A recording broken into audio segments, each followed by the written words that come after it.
OBKB. You're live. Okay. 1, 2, This 3, go! This For is the Marty. this would be the second day, although it's been quite a few days since we did the first show. Once again, my name's Marty Rasmussen. Bruce Phillips is here. He'll be doing some drawing, etc., etc.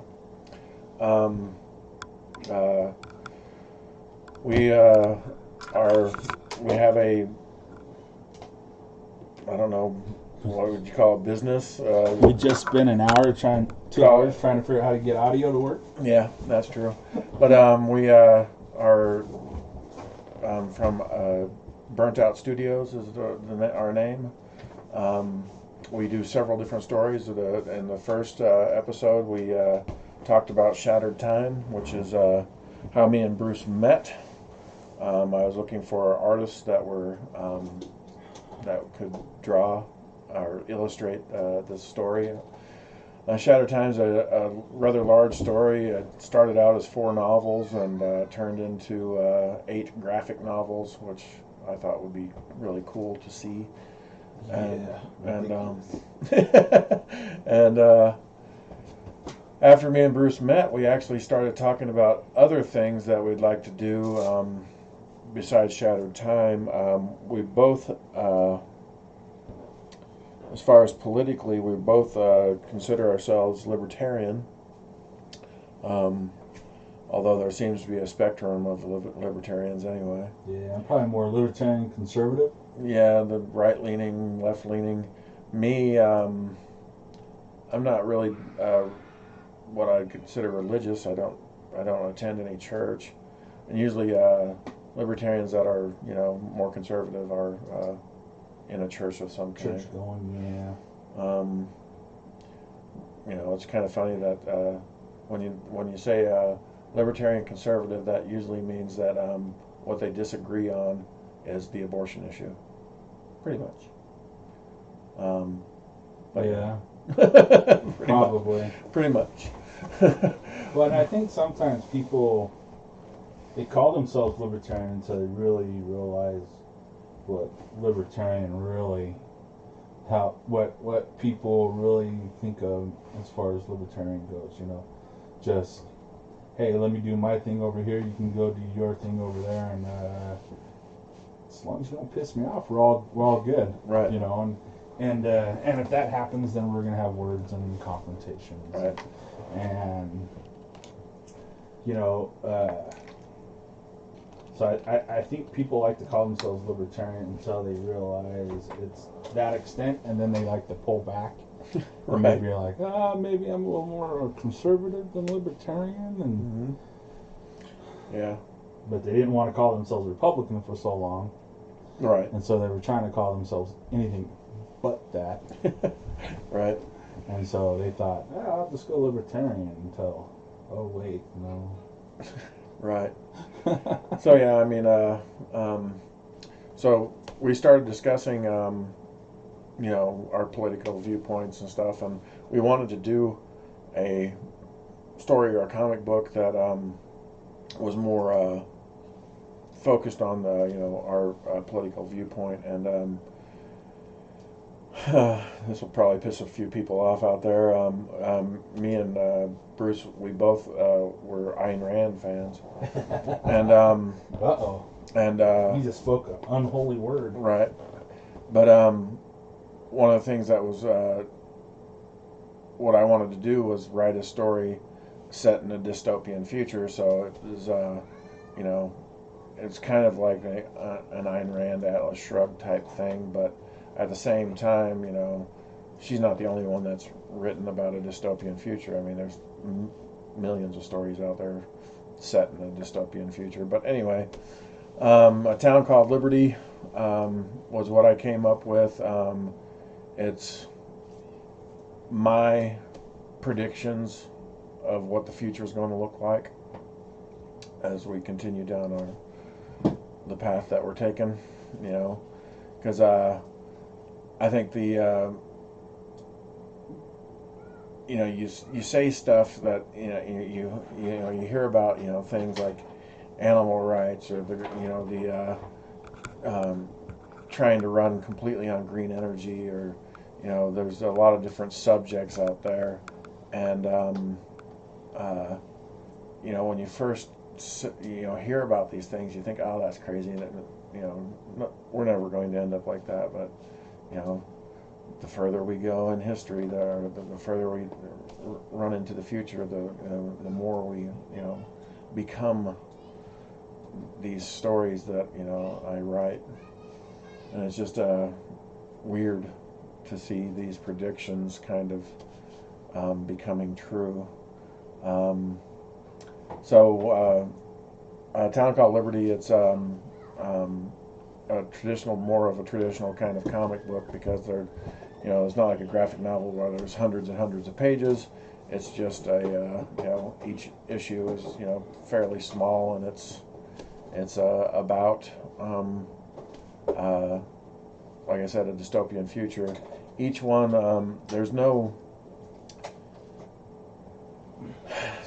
each one is a standalone story. It's I consider it a setting type story, which means it's kind of like a Sin City, where there's no real main characters. Some characters, may come back up, but it's the town itself, it's the world itself that's the important part. The only reoccurring characters really is the bad guys, or the bad guys. But it's in this picture you see on the screen. This is from the first story that I wrote, the first script that I wrote, and the guy on the right, he's the main bad guy. He's works for a group called HELP, which is the Homeland Environmental and Labor Proctor, and everything in Liberty is kind of most of the stories are, I guess you could call them formulaic, because they all follow a similar formula of, there's a main character, he or she is a normal person going about their daily life, and they see something that's just a little out of place in the utopia that they live in, and they're dumb enough to ask a question, and that's when everything goes south. And most of the characters try to delve into the question that they asked, and they're told repeatedly to stop asking questions, and human beings don't work like that. They'll continue to ask, and what usually ends up happening is they're either killed or put in jail for asking these questions. The first script that I wrote was the subject was green energy, and it starts out with a president giving a speech about years ago we promised that we'd end our dependency on fossil fuels and coal, and that we would go completely green. And by the way, I should say, all the cities now are conglomerated together into big cities, and you can't really go out into the country because animal rights and stuff, we can't go into their territory type thing. Anyway, I'm kind of skipping ahead. We're going to get canceled on our second podcast. Maybe. But anyway, so the story of the first one, the first script is about green energy, and it centers around a boy who's in college, and he wins an essay competition, and is given a internship for a power company, which the internship is usually is just him sitting in front of a big computer screen looking at all these different power farms, like wind energy farm and a solar power farm and all of these different farms. and there's one farm that he sees that is producing 3 times the energy that the other farms are producing, and he just doesn't understand why that particular farm is producing so much energy compared to all the other ones. And so he, asked the question to his boss, why is that one so much higher? And at first he's told that it's just a computer malfunction. Don't worry about it. Just keep an eye on things. And of course, he decides to kind of investigate it himself and see what's going on. So he actually goes out to the wind farm, and he sees a small building in the middle of the wind farm, and he wants to go see what's in the building, and that's when he's first stopped by help. A person approaches him. The officer's name is Brzezinski, and he tells him that he's from the Homeland Environmental and Labor Proctor, and that as a civilian he's not allowed to be at that farm, and so he's basically kicked off of the out of the wind farm. So yeah, that's then the story progresses from there. But yeah, we thought that a town called Liberty would be a fun way to talk about I guess the stories of the day, because there's so many things that are changing, and sometimes I don't know if it's necessarily for the better. We keep on creating more and more laws that I don't know if that was the best idea. Anyway, but so that's the a town called Liberty, but it's kind of funny how it ties into today's political climate, and things that you never thought you would see before. You see it happening. With all the riots and stuff going on now, we have martial law in some places, and in some places they just completely let everything go. It's crazy. My particular favorite script that I've written so far is the subject is about animal rights. It's the second book that we're going to do, and it's written basically kind of as a I wanted to also showcase the fact that the further we get into healthcare for all, universal healthcare, because one of the things that I noticed, my wife or ex-wife is Korean, and I visited Korea quite a few times, and it's kind of interesting there because it almost shows you a snapshot of where America seems to be going. Is there's no middle class in South Korea. It's either super rich or super poor, and there's no in between. And another thing that they have there is they have universal health care, where you can go to anybody can go to the hospital. But it also created not a black market, but it created another set of hospitals where you have the hospitals where you can get in there for free, which usually you're put on a waiting list, to go do that operation or whatever you need. But there's also hospitals that you can pay for out of pocket, where you can get seen or treated right away. And I think that's probably something that's going to happen in the future to us if we keep going down this path. But it's just weird to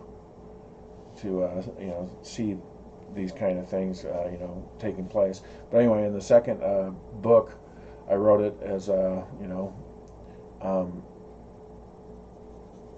in the future, the animals, all animals, have rights. We've made a law that gives animals the similar rights or the same rights as us, and so as people we've created cities that are just kind of ecosystems to themselves, and they're enclosed to where people can't get out to harm animals, and the animals can't get in to harm us. And the story, it starts out where there's an ambulance driving through the city going to a hospital, and the ambulance is disheveled and destroyed. And it shows the inside of the ambulance, where there's a person or a body on the gurney, and the EMTs are working on him, and all of the equipment, they try to hook up a heart monitor to him, and it's not working, and they can't get anything to work, and the person's all cut up and bandaged, and etc. And then it goes to a different part of the city where there's another ambulance driving, and this ambulance is really nice. There's all the equipment in it is working, and they're working on a patient, and they're all the EMTs, everything's working, and they're not flustered, or they're just working on the patient. And then it shows the disheveled ambulance getting to the hospital, and they get the guy out on it, on the stretcher, and they're wheeling him in, and they're taking him into the emergency room, and they're hooking him up and stuff, and getting him settled in. And then it shows the other ambulance, the nicer one. It pulls into a place, and they take a patient out on a stretcher, and you finally see the other patient.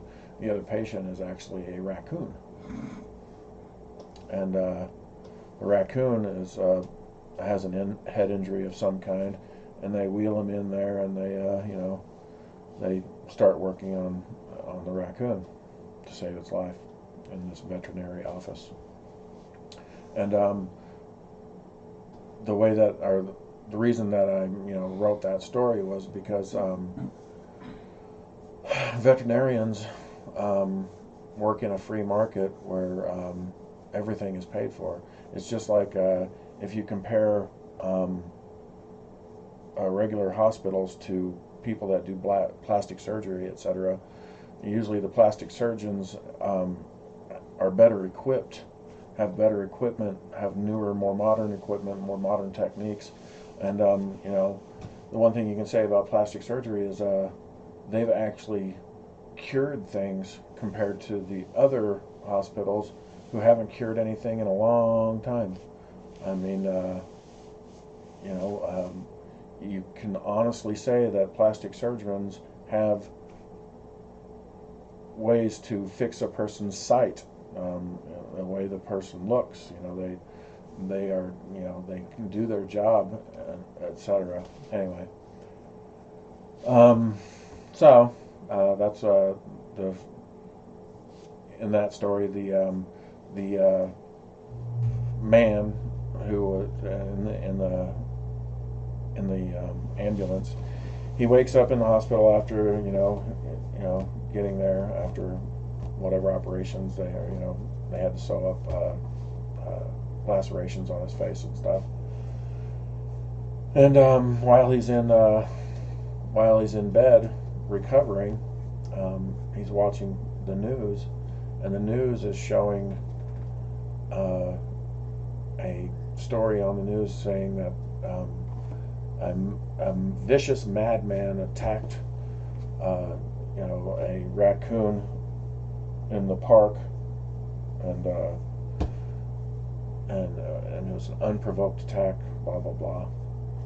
And so it shows security camera footage of this jogger, who was the man, running down a path in a park, and there were some raccoons that were digging through some garbage. And as he passed by the raccoons attacked him because he was running towards them. You know, the further we get away from, you know, contact with an animal, the less likely the animal's going to be scared of us. Anyway, so these raccoons attacked him, and he there was 3 of the raccoons, and they pinned him, or they had him on the ground, and they were chewing on his face, etc.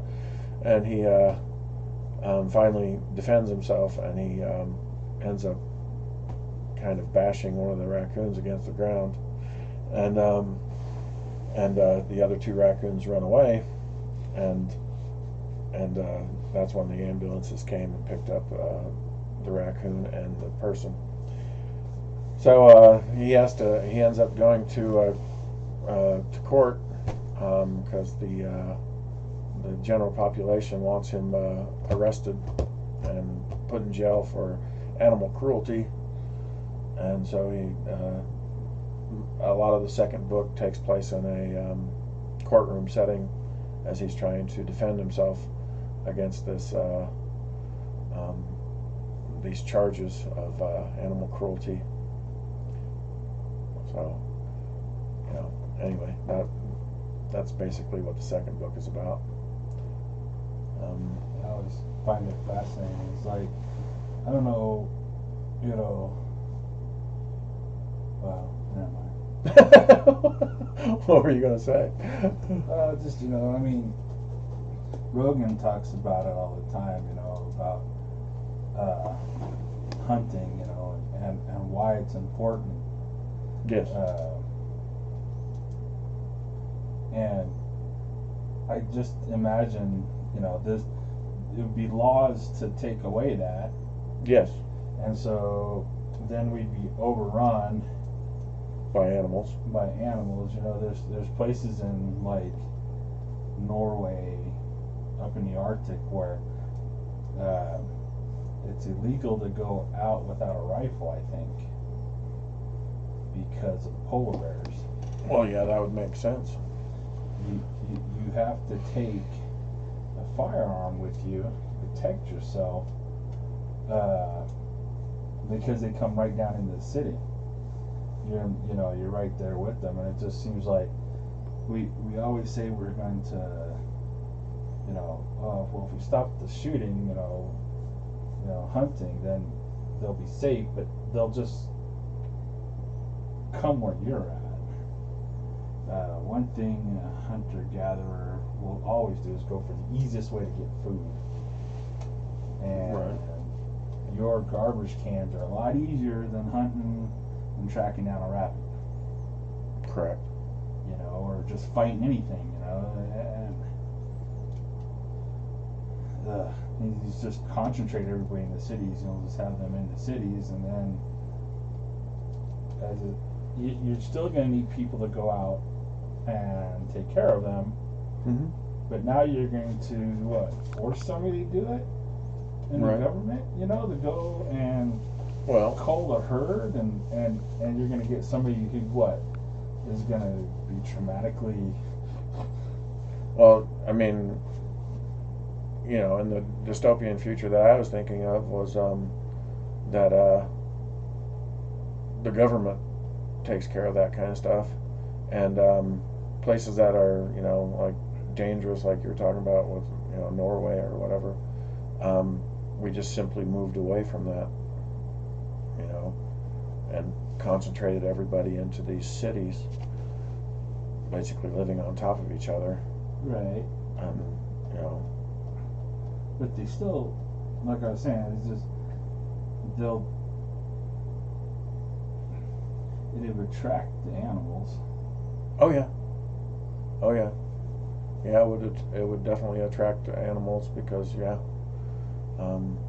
like you said, scavengers exist. So who is that supposed to be that you're drawing? I don't know. This book is a little more cartoony, Right. Yeah. and so I like the artwork in the town called Liberty. It's fun. I do stuff like this as just a brain exercise. Right. I can just like turn my brain off. I'm not having to think about getting anatomy right. I don't have to think about all these other things, and I can just kind of create goofy looking people. Right. And I don't think his mustache is big enough. you don't think it's big enough? Well, I had that big old upper lip, and it was like, it'd be funny if it just had a giant mustache. Right. Big old Sam Elliott there. Well, yeah, I mean, so I just, it's just like I can just create a fun cast of characters and pull from it later. right. I think it's fun. The town called Liberty. Like, there's so many different subjects that are out there. I mean, I actually wrote down a list. I kind of wish I had brought it on my computer, but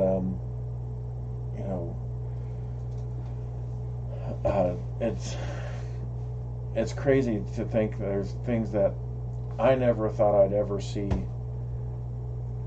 in my lifetime that actually happened.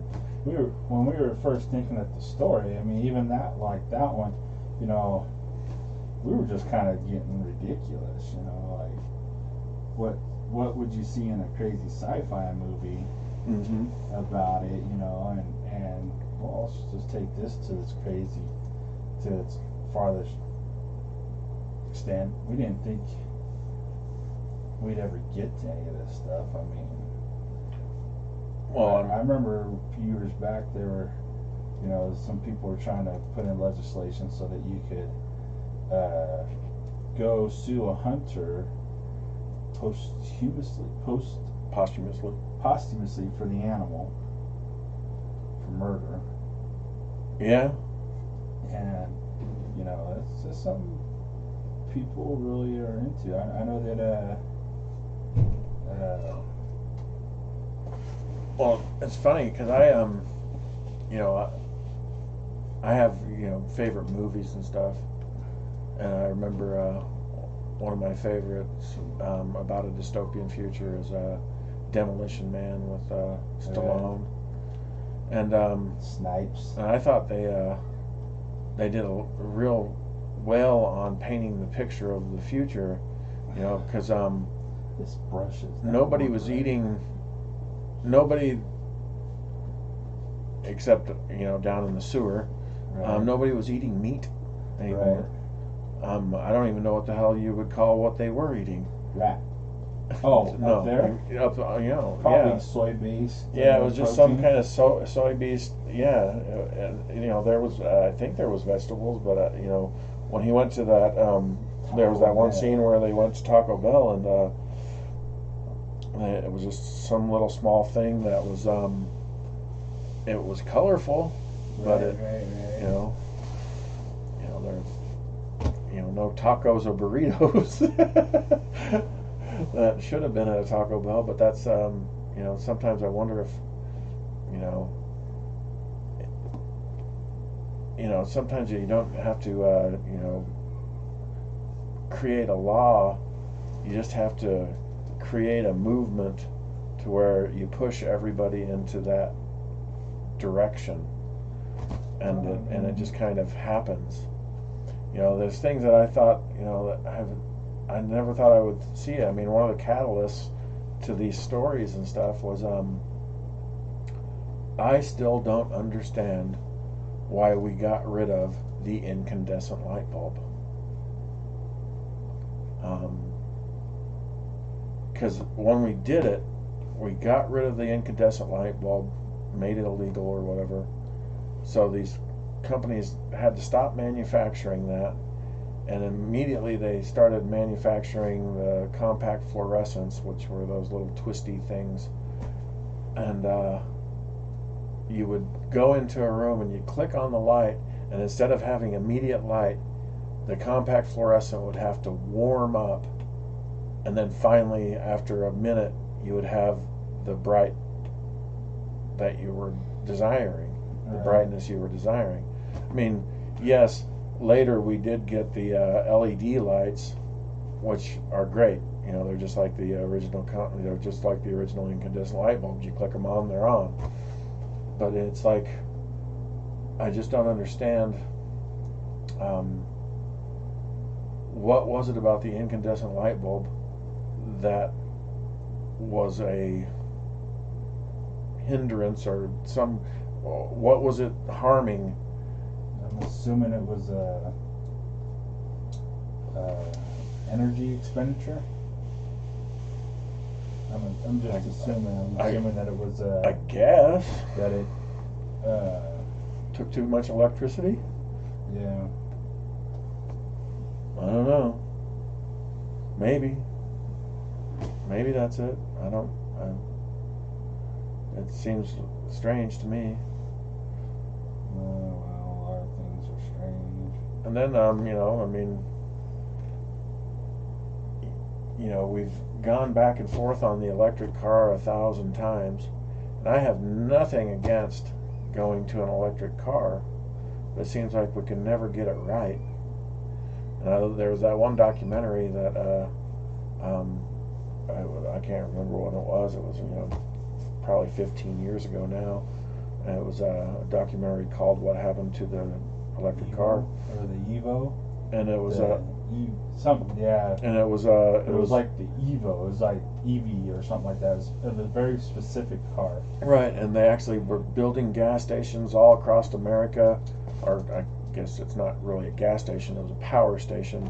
They were building all across America for this thing, and those places are ghost towns now. There's, they just never appeared. And I mean, I'm guessing it was the car companies, the oil companies, etc., that killed that idea off. But that's what they said in the. That's what they said in the documentary. But I just don't. I don't know. Now that Tesla is gaining ground and doing all and their sales are fine. I'm just wondering, was the technology not good enough? I mean, I know Tesla even had trouble with the whole battery life of their car. Yeah, I think range was the biggest hindrance at the beginning.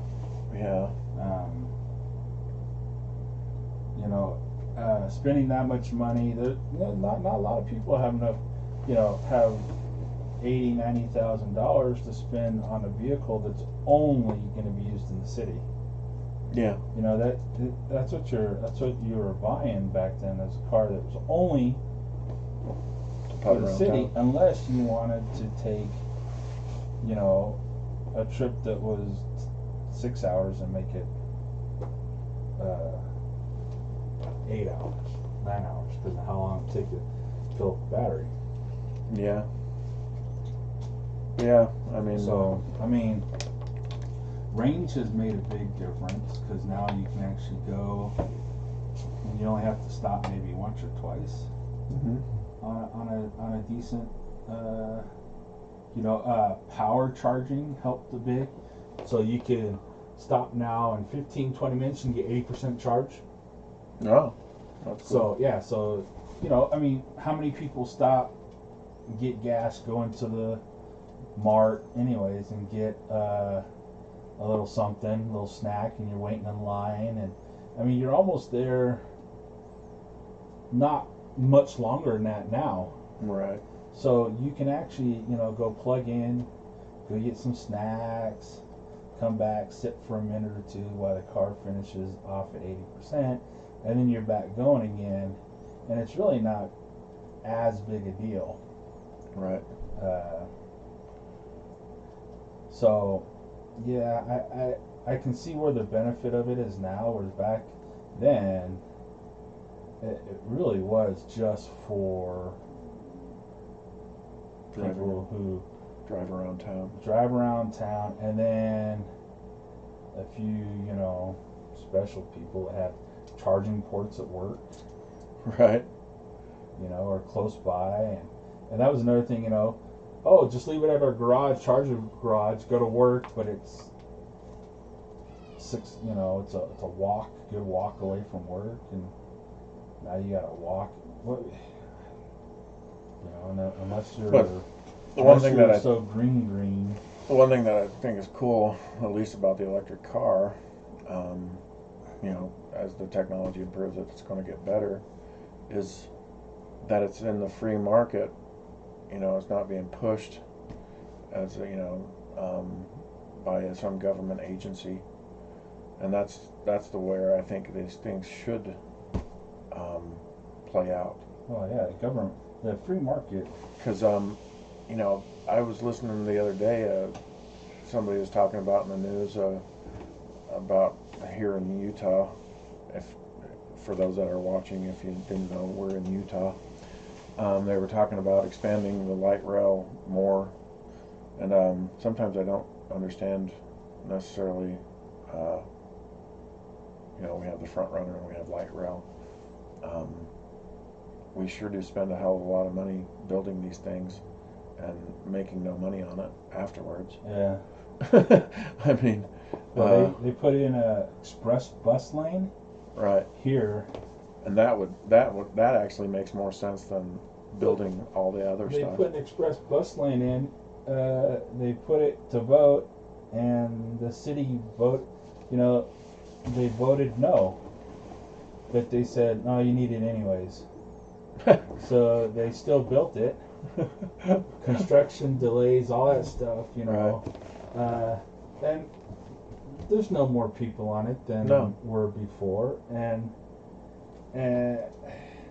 it chopped up our roads. Our roads are right.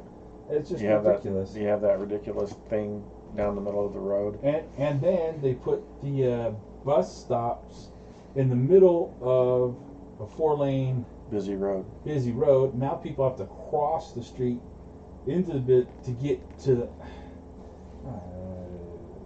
That's what you need. You need disabled people who use the bus Crossing a busy 4-lane street. Crossing a busy lane, People who, I don't know if, in Utah, people have a weird sense of,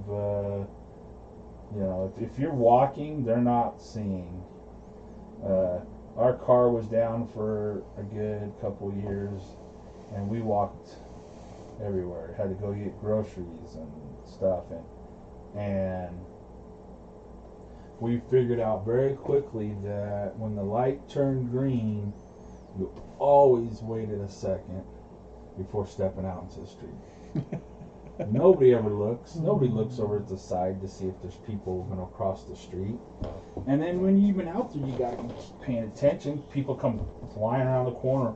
Oh, what are you doing there? Why are people walking in the crosswalk? But what? And oh my gosh. And so and people will definitely make the argument that that's why we need public transportation to make sure that there's fewer cars on the road. But at the same time, it's like I don't think there's ever been a study. If you were to do a study of if there's less cars now that we have light rail, I doubt you would find anything that supports that.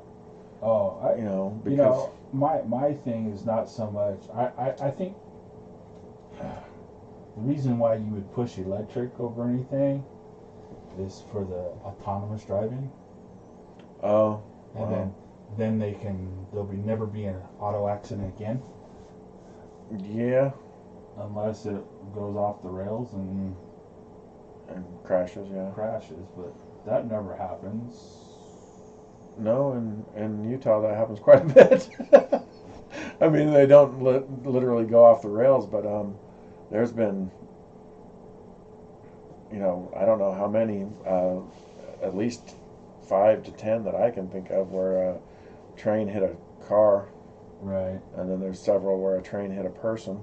Well, not so much the train, but like autonomous drive. Yeah. You know. Yeah, the electric vehicle, driving itself. So. Well, yeah. Hopefully, that's a ways down the road. Because I mean, I know they have the cars that they actually exist that can drive themselves, but God, I would hate to depend on that. I can't imagine being in an electric car and turning it over to the car to drive and being relaxed. Right. Because I would be so on edge, trying to, it's not like I would turn it on and then fall asleep. I don't know if I could fall asleep. We rented a car and took it out to California for my wife's father's funeral, Mm-hmm. and it had that lane departure warning thing. Oh, the bumps. Yeah. Well, so if you start to drift across the white line, it kind of pulls you back into the middle of the lane. Oh, the car does. The car does, yeah. And even if and because of that, you can just kind of keep your hand kind of loosely on the Mm-hmm. steering wheel, and they keep you pretty much centered in the thing. And it was like, I kind of can understand the benefit it is for long trips.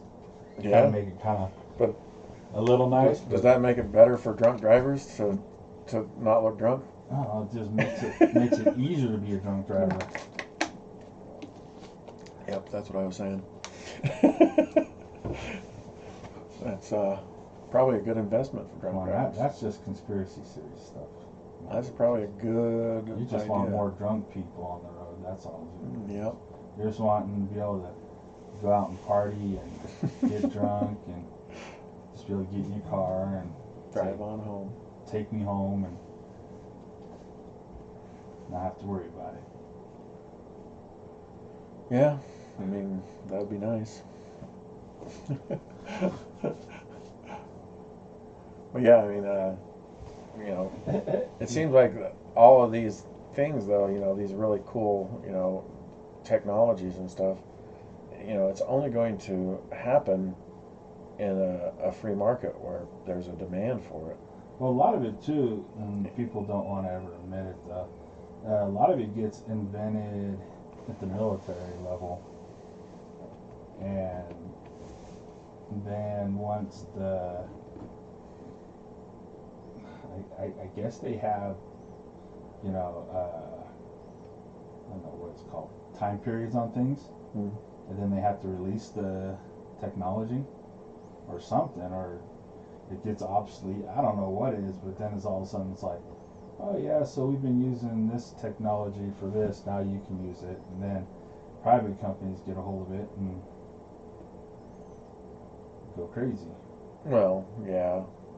I mean, if you're talking about the internet and stuff like that. Well, there's the internet, GPS, cell technology. I think cell technology was used for space communication, Mm-hmm. for the astronaut stuff. So a lot of that stuff, I think, just gets declassified.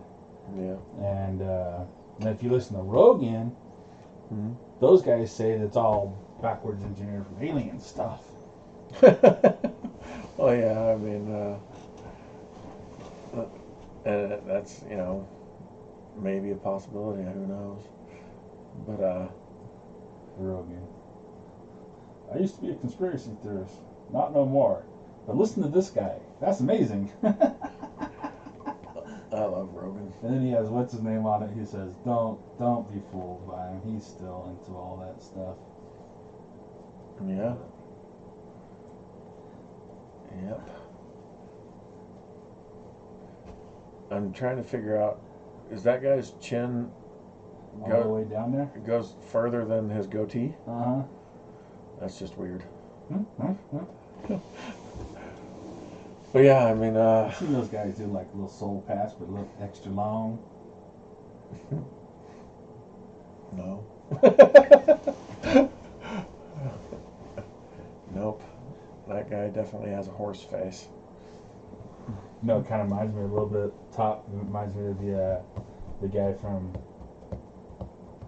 Fifth Element. is the guy that sends him on the mission. The big bruiser kind of guy. Huh. He used to do a lot of things. Trying to. You're not talking about the president.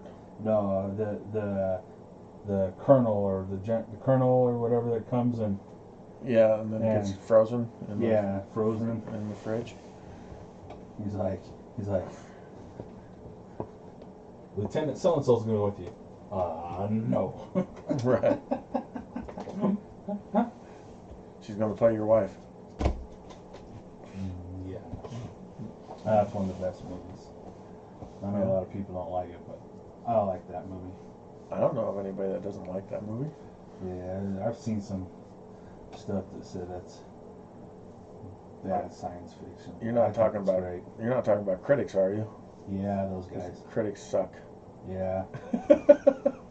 Because there's a lot of movies that I like that critics hate. Oh yeah, I like Prometheus. Yeah, it was pretty And good. everybody seems to hate Prometheus. Yeah. I quite liked it. I didn't think you needed, I used to watch these guys back in the day, the show called Totally Rad Show, and this guy came up with a theory that had to do around Michael Bay movies, and he called it action porn. Yeah. Which is just... We talked about that in the first podcast. Did we? Well, kind of, because I was talking about how the Shattered Time in the 4 novels is a linear story that, and it's more like a Spielberg type saga. And in the when I translated it into graphic novels, I started at the end where everything gets all screwed up, and then it kind of shows things in the back, or it does flashbacks, and that was so you could get straight into the action, and so that's more like a Michael Bay thing, just action. Right. And I mean, I can see the appeal to that. It's funny. That was one of the things. When you're writing stories, I sometimes wonder how, 'cause if you think about some of the greatest stories out there, that's, like, let's say Star Wars, the original 3, not the prequels, but definitely not the Disney ones. Oh.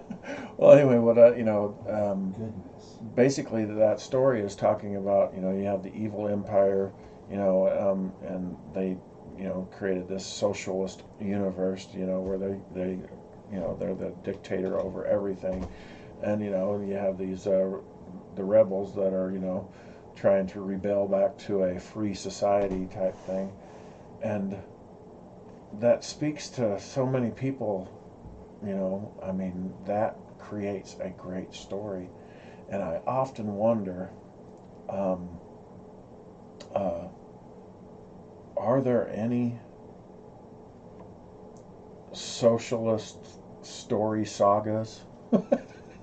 I mean, is there, some movie that you can point to and say, yeah, that's what we want? I mean, I guess you could, Star Trek. on some level, you could say Star Trek. Yeah, that's what I was going to say, because they're in a universe where, money doesn't exist anymore. Right. They say that though, and then they run into people like the Ferengi, which are trade in platinum and all kind of different precious metals, and it's like, okay, so is there or isn't there? I mean, you can't really have both, can you? Right. Well, there's that, and then there's the.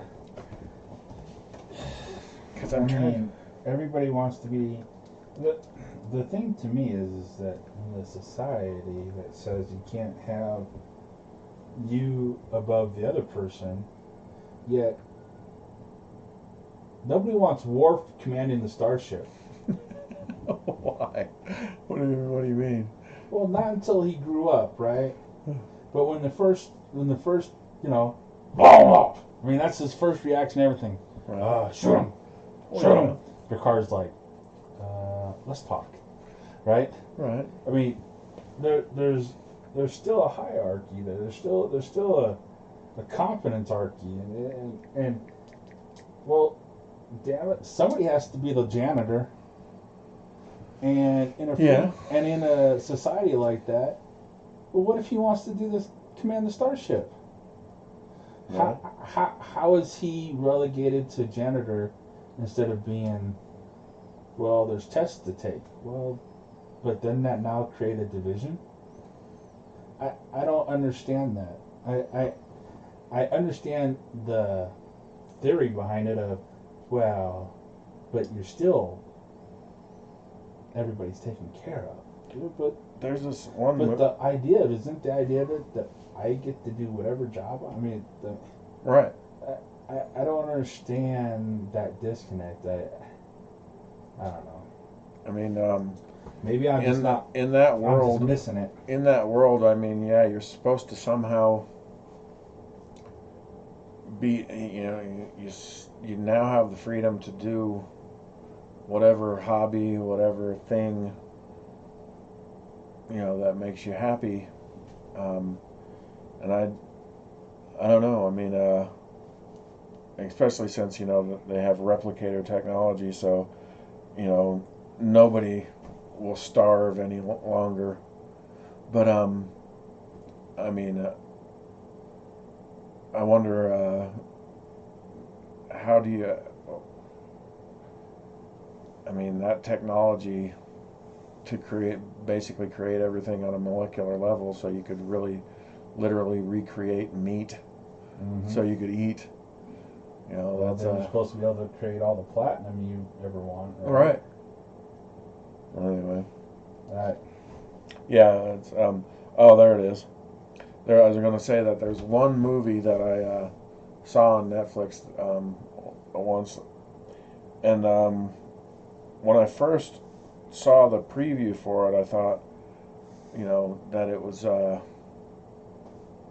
I didn't know exactly, if it had any political leanings or anything. But have you ever seen that movie with Ryan Gosling called Only God Forgives? Or have you ever heard of it? Yeah, it's weird. It's not filmed here in America. It's filmed overseas. Is that where at the end is a fight? Is it in Taiwan or something like that? Yeah, it's in one of those South Asian countries. Yeah, I've seen it. And you can tell it was like a. Well, at first I thought that for a friend. At first I thought he was the main character, and the bad guy was the cop. Right. But then it kind of turns out that the cop is supposed to be the good guy, I guess, and he the movie ends where the cop kills Ryan Gosling or whatever, and then goes back to singing karaoke. And that's how the movie ends, with the guy literally singing karaoke. And I'm thinking to myself, I guess that's what they're trying to say is, that socialism sorts their shit out or something. I don't know. I don't know. I mean, I liked the movie, but at the same time, I don't know quite how to feel about it. I feel like socialism. It's gonna get me in trouble. Probably. But yeah, Marty talked at the beginning about. We talked about libertarian and libertarian conservative and how that's usually tied to somebody that's a Christian base, which I am. So I've often talked about this idea of evolution, that everything we're trying to do, everybody uses evolution to destroy Christianity. Right. So they don't have to follow Christianity rules because they're depressing and not fun. And so they use that to crush it, but then they don't want to follow by its tenets. Right. Survival of fittest. No scoring in games because my kid can't compete with your kid. So we're not going to play by those rules. We're going to play by everybody gets to survive fine. And I think socialism is born out of women want to make sure their children get to do anything they want. And so they're willing to level the playing field. However it is, to make sure their kid gets to do whatever. You know, whereas conservatives, other people, you know, they're a little bit more, I don't care if you're my kid or not, you're not getting to go do that. Well, yeah, at a time, you know what I mean? And I think you're right, because you know, it's funny because even if you're not basing this from the Bible, even if you're not basing this, you can look at the way the world is set up. You know, in the animal kingdom, life is a competition. You have dangers, you know, things that can kill you all around you in that kind of a, you know, survival situation, which, you know, that's the world that animals live in. And you know, that's the world that humans live in also. And so yeah, it's in our best interest to be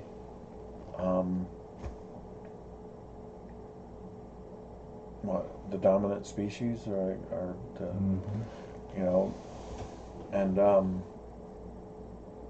you know, to be the best that we can be in anything. I think that should be a goal, and turning that around to where everybody gets a prize, you know, in some competition. That's no longer a competition. Yeah. That is. And I've had this conversation with art friends, you know, and it's obviously there's an exception to every rule.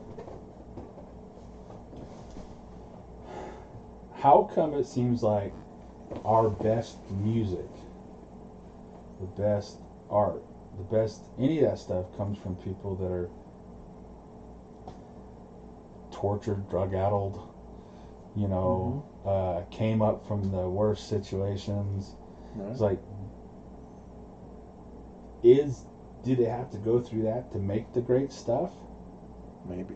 And I'm not saying that everybody has gone through that are great artists. Right. But it seems like the ones that push the envelope, the ones that push genres forward, that are, you know, I mean, because you look at like Metallica, Lars grew up in a great house. A lot of people, Nikki Sixx grew up in a great house. They didn't grow up with that stuff, but not Nikki Sixx. Yeah, it was Nikki the drummer. No, Tommy Lee was the drummer. Tommy Lee grew up in a really nice home. Nikki Sixx grew up in a horrible environment. Right. They came together to make great music. So it's not like that has to happen, but it just seemed. And if we take that away, and that's horrible sounds, because then it sounds like, well, then you have to have that in order to want that. But maybe we can foster those type of I think environments too, and people can still make great stuff in a harmless environment. Well, I think it's you know, the struggle to get to break free from lower income to the next level to middle income. You know, every time you have to bust through that, I think it's always going to be a struggle. Right. I mean, that's just life. Well, even in England, you look at European unions and stuff, and they got socialism there, but it's not even socialism. It's got to be like a social capitalism. It has to be something to it, because, you know, they have still class structure. There's still house structure. On socialism, you can get a house. Everybody can have somewhere to live. You can live in those old row houses. But then if you make extra money, you can move out to a nicer flat, to the country, to an actual home, or, I mean, so in pure socialism, I don't understand, you get to the point where, like right now, it's like, well, if everything's level and there's no difference between me, then I want to live in that. Right. Right? Yeah, I want that house to live in. Well, that was one of the stories. Well, who gets those houses? Well, that was one of the stories that I was going to write in a town called Liberty so in a town called Liberty, most everybody lives in these same houses, and stuff breaks, and just like anything else, when you want to get this thing fixed, you have to call the landlord or whatever, and they have to fix it. But a lot of times that's above the landlord's pay grade or whatever, and what that would create is these black markets where, Johnny next door, for some reason, he has the skill to fix your plumbing. Mm-hmm. And so he's not going to come over out of the goodness of his heart. He wants something in return. So it would create this underground system of bartering, basically. Right. And there was one story. The one story I was writing was there was this all these people that are living in this one a housing complex. There's a person in there that starts making like a new pillow or something, and they make one for themselves first, and then people see it and they I want one of those, and so then it becomes this trading thing where you trade this for that, and pretty soon it starts to spread where everybody wants that thing, and well, and then I knew somebody in New York when I was back there, and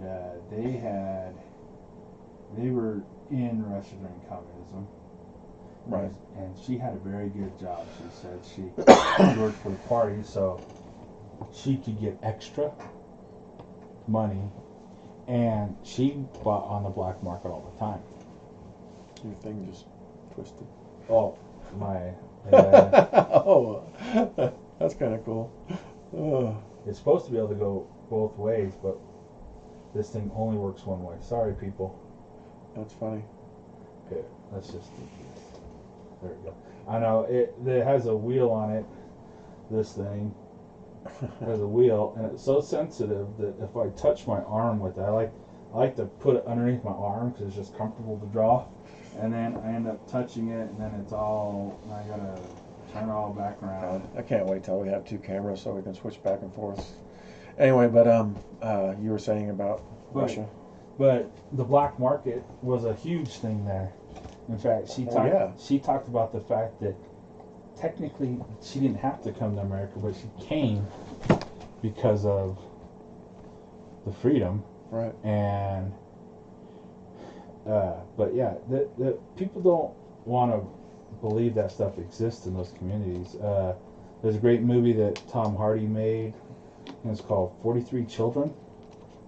It's about this serial killer in the 70s who was killing these children in Moscow.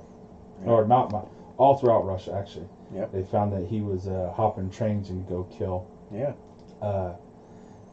But it was a huge cover-up because you can't have crime in communism. It's right. Perfect society.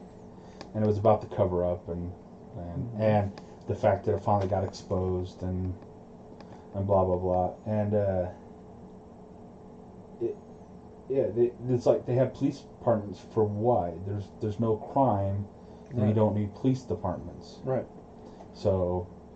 Because everything's supposed to be provided for you. Yeah, everything's so you're not perfect. Supposed to want for anything. That was such a horrible story. That the reason for the guy doing the killing was wow. They talked about the fact that in World War II, when everybody left Moscow because the Germans had come, they just left children behind. And they were left to defend for themselves in the city with no food in that winter. And they end up killing each other and eating each other as kids and stuff. And this guy just, he couldn't stop the killing after the war. Yeah. And it was like, holy crap. It's like, there's a little stuff like you just never think about, you know. But yeah, my wife gets stuck every now and then. We get on binge. We watch you ever watch that 90 Day Fiance never even heard on of it. TLC? So it's, Oh, that's I guess I should. or whatever. So I think it's on TLC, but it's, I live by myself, and I don't really watch TV except for Netflix. right. I mean, I love stories. It might be on obviously, there, but you know, so I love watching movies, and I love reading books, and I love great stories. I love telling stories, and I love writing stories, obviously. But it's funny. I hate TV. I absolutely hate TV. there's not much TV I actually watch anymore. But there's a great show. It's people who have met each other online, whatever, but one's outside the country. They get a 90-day visa. You get a 90-day visa to come and pretty much decide whether you want to get married or not and stay or go back. And but what they've been doing lately is they've been doing 90-Day Fiance the other way. So it's people from America going to the other country. And so they're showing like this guy going down to Mexico, and they're showing this little town in Mexico and the town, and then they show this lady going to another South American country, and they show her where she's going to live, and it's like the problems that people think exist here are fascinating. Right. We really do need to send maybe forced service in some way is good, even if it's a year in the Peace Corps somewhere, because there's a lot of people who think that everything's so horrible here, and they have no idea what they have. Well, that's one of the things that I think would be cool. Is I was listening to one podcast of Rogan's where he was talking to I think the guy had a doctorate. I'm not sure what the doctorate was in, but he was talking about farming, and during this pandemic and stuff, there's shortages of beef, etc. Because it's not because we don't have enough beef, because we have enough cows. The problem is we don't have people in there to process the meat. Yeah, the processing plants got shut down, basically. shut down. Yeah, somebody got COVID, and so they shut it down. Yeah. Right, and so but what he was talking about was another problem that they have with farming is basically if you want the thing that pays you the most cash is corn. So you got all these people growing corn because it's a guaranteed sell, because most of the corn now is turned into ethanol. Right. And or high fructose corn syrup or whatever. High fructose corn syrup, ethanol. They feed all the cows. Right, and they feed the cows with it, et cetera, which isn't good for the cattle, by the way. Anyway, but That's good. But I kind of like it better than grass-fed. corn-fed beef. Have you ever done the side test? You buy both and take it's like Right, but the problem with the corn-fed beef is they have to give them all kinds of antibiotics because it's tastier. Anyway, you prefer the antibiotic beef. But anyway, this guy I'm the kid who preferred instant mashed potatoes to the real thing. to the real thing. My favorite candy growing up was anything that had some type of imitation banana flavoring. Oh God. Oh, my favorite. We can't be friends anymore. Oh, my favorite. Oh, my favorite. Imitation banana is the most horrible thing ever. Oh, no, the best. The best. That's horrible. So anyway, this guy was saying that he would love, because you have all these huge factory farms now. There's hardly any mom and pop places anymore. Right. Whether you're talking about ranches or farms or whatever. But he was saying that it would be better because nobody rotates their crops like they used to. Where so you can replenish the nitrogen in the soil by planting a different crop the next year, etc. And nobody follows these old ways that we used to create these farms that are self-sustaining, and he would like to see us go away from the big factory farms back to instead of having one huge mega farm, having 100 mom and pop type places that do the things that we used to do, to rotate the crops, so you can have a better soil, to have different, not just you can have your ranchers, doing the beef, but also just using these like there's farms that they were talking about that use the methane from the cows to basically run all their equipment and that kind of thing, and That's cool. I mean I think that's the way we should be going, versus these huge mega corporations that own these farms. They just get so big that they just don't. You listen to Tim. Tim right now is on a campaign about telling people to get out of the cities. Oh yeah, and if you get out of the cities, then I agree. what's going to happen? You go more local. So yeah. So a lot of that stuff could. Well, so much of that though was born out of the EPA stuff from the turn of the century and 1900s with food practices back then, and but so much has changed since then that you could have local buyers,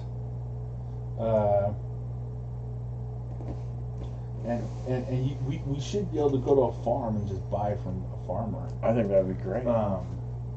Because it would make things, because that was one of the things that he was also talking about, was he would like to see that the farm or the ranch, if they are raising beef or pigs or whatever, instead of shipping all the cattle or livestock off to a place to get processed, in these huge big processing plants, each farm should have its own little processing plant. In fact, he said that there was this one guy who had a business that he would take shipping containers, because we have a surplus of shipping containers in America, because we import more than we export. Right. And so we have all these shipping containers, and this guy was able to take these shipping containers and turn them into processing plants for poultry, for chickens. And you could literally ship this out to a farm, set it up, and it would process. I think he said it was like 1,500 birds a day. You can run through there, and if you needed to increase that, you'd just get another container. But and not like that, but what about the idea of, so it costs $10.50 a pound for ribeye or whatever? Mm-hmm. What if it's $8.50 a pound if you come process it yourself? Right. And you sign up for a class. Yeah. You get there, and the guy teaches you how to process it while you're doing it. Right. And you process your own meat. I mean, as long as it's clean and done right, yeah. Yeah, you know what I mean? And the thing what I was going to say is I worked at a big company, and to keep OSHA out, they hired a sub company that came in and pretty much did OSHA style inspections, and just it was like, okay, you're clean to OSHA standards. You're compliant. Yeah, and as long as you keep this going, OSHA doesn't have to come. Right. you won't get OSHA in your place. So how, we make restaurants and stuff put up their health code. Why can't farms have the same thing? Just they have little, and you can go and you can get clean meat from the source. Yeah, I mean, I think that would be ideal. Yeah. Because that's another thing. I know it's kind of funny. I'm kind of anyway. Well, I know that these corporations get so big to where they can't even they don't. Well, the left hand doesn't know what the right hand's doing. We just been watching. But what's it called? Too much on Netflix. What's that? The Ranch. Well, anyway, the corporations get so big, and to contradict myself here, is you can blame capitalism for that. Yes, these corporations, they're in the search for money, and so they keep on buying everybody up so they can make more money. But at the same time,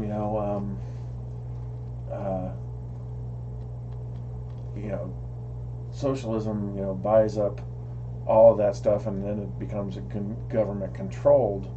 But there's still these huge processing plants, and there's still these huge mega farms, and mega ranches and type thing, and so I think as a capitalist, as a free market, we need to slow down and stop.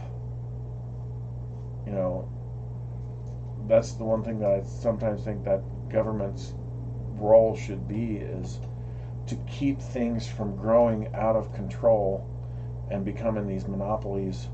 That's what they were supposed to have done. Because that should be the role of government. Because you hear them arguing in. We had a president recently who got rid of that. You hear an argument all the time about who should be paying for medical care. They say that the government should be paying for the medical care, et cetera, et cetera. But what they should be talking about, in my opinion, is why does this stuff cost so much? Right. Because the pricing is based on nothing. The pricing is whatever they feel like charging, and that's what the price is. Right.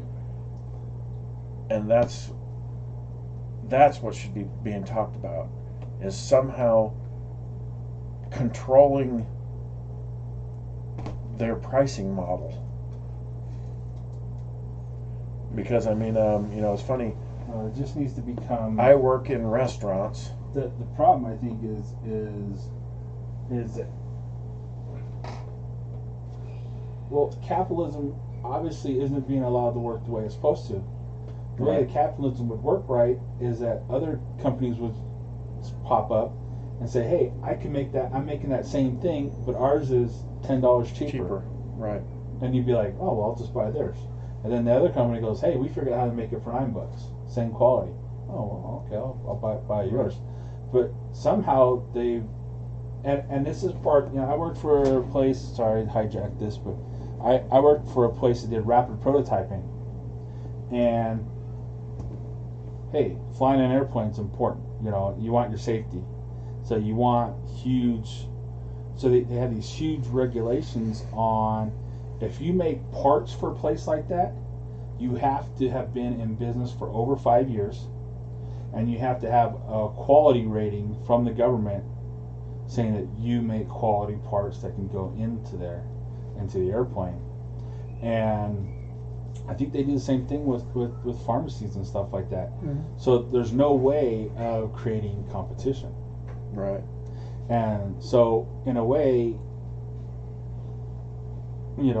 by over-regulating it, once again, for our safety.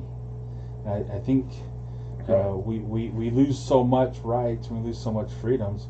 We could be freer to pay cheaper rates for our stuff if we allowed. Everybody to make Yeah. it. Yeah.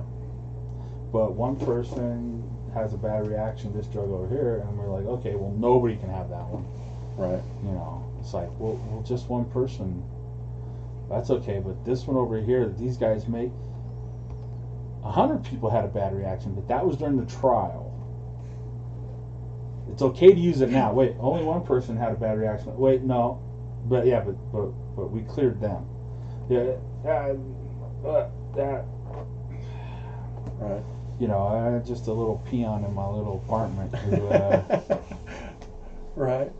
who says I mean, things and. But yeah, we definitely don't have a free market. That's for sure. You know, they say we have free market, and they say No. that we have this laissez-faire capitalism that just allows people to go and do things, and maybe in some aspects, but not in everything. And Well, sometimes like I was about to say, is I work in restaurants, and sometimes I think restaurants are the only places left in America that prices based on a model that hasn't changed since restaurants started. right, I mean, food cost, they just take the cost of the food and add on, all the what rent costs and what it costs to run the business, et cetera, et cetera. They add all that in there, and that's how you get your food cost, or what your price would be right, for the consumer.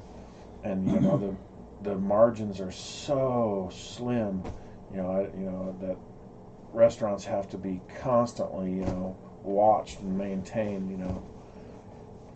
And yeah, that's but that is, in my opinion, the most fair way to price a product. And retail does that to an extent, but their markup is so much better than a restaurant. So their margins are a lot better. But yeah, it's just so weird. well, That the problem there's restaurant companies- has is people don't know how to make their own clothes. True.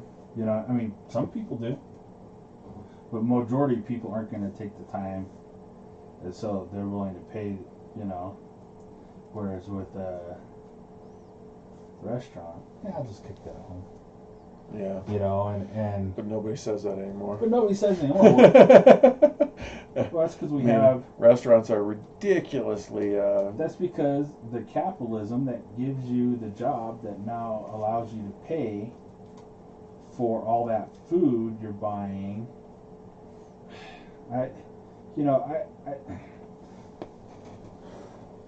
Capitalism's evil. I say that on my $1,200 iPhone. Capitalism's evil. I say that on my $1,200 iPad. Right. Capitalism's evil in my $50,000 car. Right. Capitalism's evil in my $500,000 home, or in some places $1 million home. It's like Rogan said, people are using capitalism to talk against capitalism. Yeah, it's just Yeah. the disconnect is fascinating. I had a conversation with my nephew once, and the amount of stuff that isn't being taught in schools is fascinating. Well, that's funny. I was listening to Neil deGrasse Tyson. He was talking about, the lack of things that are being taught in school. And I still haven't seen his podcast or whatever, but he was talking about he wants to do a thing where he teaches people how to think, because they don't teach that in school. Oh yeah, no, you don't. I had for one of the classes I took, I had to take this art lecture class. Yeah. Where they just come and they lecture about all different types of the arts. Right. And this one professor was talking about how in his community for his kids' school, the school was having a debate at this city at the school board meeting, whatever, about whether or not to cut what they were going to cut: music, art, Right. or a science. Right. And they're hearing arguments, and he got up and talked about the fact that you shouldn't cut art because art teaches people how to problem solve. And that's true. Everything that you do, most people figure out visually. Mm-hmm. And art is a way to problem solve through things. Everything has to be drawn first before you build it. Right. Everything has to be blah blah blah blah blah blah blah blah blah blah blah. Art was the first thing cut. Well, it's funny Over because science, but because so problem solving. right, it's out of the window. I mean, nobody teaches that in Well, school. would we be having the problem we're having right now if people just problem solved a little bit? And yeah, true. But no, another play that I thought was fantastic. I've seen it as a recorded thing, but Steve Martin wrote a play. I would have loved to see this live, but like I said, I saw a recording of it. But it was called Picasso at the Panagio. Oh yeah, I've heard of that. And it was a fascinating, or it was a fantastic. It's the exact subject that we're talking about. Is so the story is that Picasso is at this bar in France called the Panagio, and at one point Einstein comes in, and they sit down together and they have a conversation.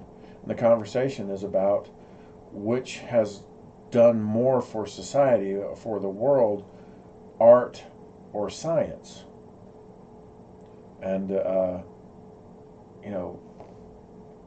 it's true that art, has done so much more for the world as far as creation of things than science ever has. Mm-hmm. But yeah. Oh yeah. Well, the first people to get purged in any of those societies are artists. Artists and intellectuals. Yeah. Artists tend to be very Well, liberal. sometimes I don't know if people still consider artists intellectuals anymore. No, you had to be, back in the day to become an artist. Back in the Renaissance, you were a mathematician, a scientist, a chemist, Right. and you had to be intellectual because you couldn't just make art. Right. Everything had to have pretext behind it. I'm very bad at symbolism and putting it in my artwork. But supposedly you go back and this sphere represented this, that color cloth represented this, this on top of that was this, that was this, and there's all this symbolism, extra subtext within all the artwork that you gotta be bright enough to understand and know how to put in there. Right. But I guess I'm not that deep. Yeah. I don't know. I mean, They care about putting it in mine. I mean, I put some stuff in, I guess, every now and then, but it's not like the conscious effort that some people do. Some people are very good at it and put it all over the place. Me, I don't know. If you can find it, you'd be surprised. Or probably 50 years from now, people will be like, see, and this was that, and that was this. And I'll be like, oh, no, that's just that. I listen to some of those conspiracy guys, and they talk about stuff like that. Oh, well, they're doing this, and this story has to be about this, and this, and this is that. And it's like, well, sometimes as a person who just creates things, you just kind of create things. And sometimes there's nothing behind it, but I thought that was kind of a cool idea. right. No, it has to be all these ulterior motives behind stuff. Sometimes. Well, you kind of wonder what somebody like Da Vinci was thinking when he drew the flying machine thing. Mm-hmm. I mean, you're right. Conspiracy people would have to jump to the conclusion that he didn't think of that stuff himself. Right. Because what human being could have possibly thought of this? It's like, because I'm sure nobody ever at that age threw a plate anywhere. Right. And said, "Ooh, that's kind of cool." Or folded a piece of paper. Right. Yeah.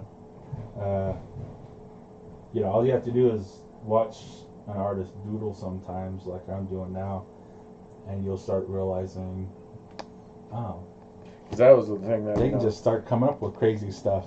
That was the thing that Neil deGrasse Tyson was talking about. He was talking about how everything, because somebody asked him about, his parenting style. And he said, that scientists are people who never lost their curiosity that they had as a child. Because, children, even at a young toddler type age, will come across an object, and the first thing that they do is they pick that object up, and they'll look at it, and then they'll stick it in their mouth. Mm-hmm. And all of that is for discovery. And as parents, we will say, we will stop the child from doing these things and destroy that discovery. Right. And he said he once was walking, and he saw this mom and child walking along, and it had just rained, and there was this big, huge puddle.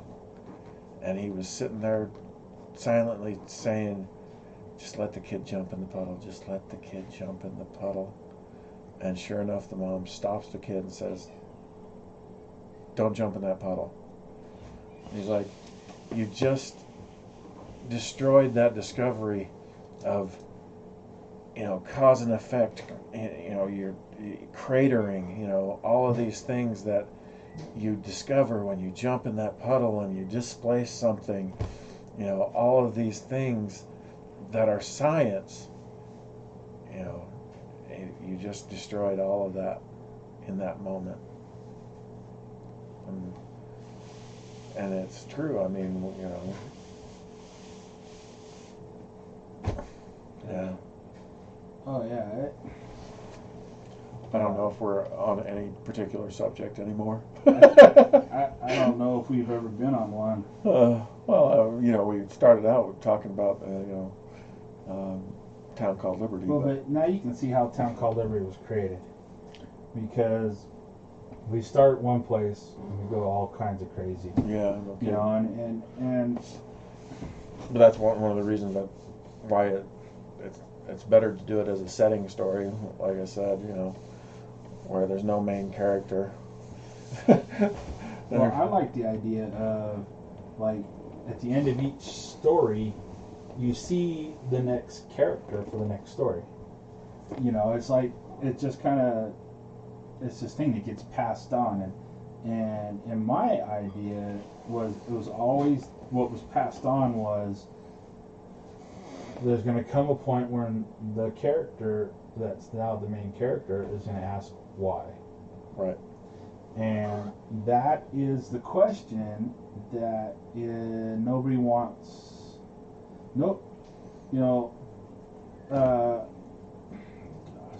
don't know. But there's a guy, and he talked about the fact that some dude named Brzezinski wrote a book, and in that book, he argued that the way to dismantle any type of organization is you dismantle the person, not the argument. Right. So you never want to get in an philosophical argument about the issue, Right. because you'll lose that. Mm-hmm. But what you can do is destroy the person. And it works So like a charm. if you can destroy them with any kind of ism or anything like that, then you can destroy their argument ipso facto. Right. But so nobody ever wants to talk about the issues, and yeah, that's what. You just described Facebook to a T. Yeah, Facebook, because YouTube. You can't argue. Let's on see how long this there. lasts on YouTube. You can't argue on Facebook without somebody immediately changing it from what the issue is to you're a big fat idiot, type thing. Yeah, yeah. And that's the reason why Oh, you're just a racist. That's the reason why I campaigned to have the bad guy, or the guy who comes around and answers why, or stops the people from asking why. Brzezinski, right, is because of this guy's papers that he wrote in the '60s that talks about that. He wrote all kinds of stuff like this that talks about how to dismantle and how to reform and run a society. And it's kind of sad that so many of him and his kids are now works in the government. Mm-hmm. And it's kind of scary. Yeah. Oh, but yeah. Yeah. It's funny, because we came up with you came up with that name by that, but it's funny because the Homeland Environmental and Labor Proctor, that was kind of a joke because we wanted a government organization called HELP because it was a famous thing that I know Reagan said it, but I don't know if he was quoting somebody. But he said the scariest words to hear in America are, "I'm from the government and I'm here to help." Mm-hmm. Well, and it was right around the time that they had created the Homeland Security, and right. And in my mind, but those are non-American words. Homeland Security. Just when you talk about homeland, motherland, right, those things, those were words by societies that we destroyed, right, that we found reprehensible and got rid of. Mm-hmm. And now we use that terminology. It's horrible. Constantly, yes. It's horrible. Yeah. Yeah. So this won't make it long on YouTube. Yeah, probably not. But yeah. I mean, we live in a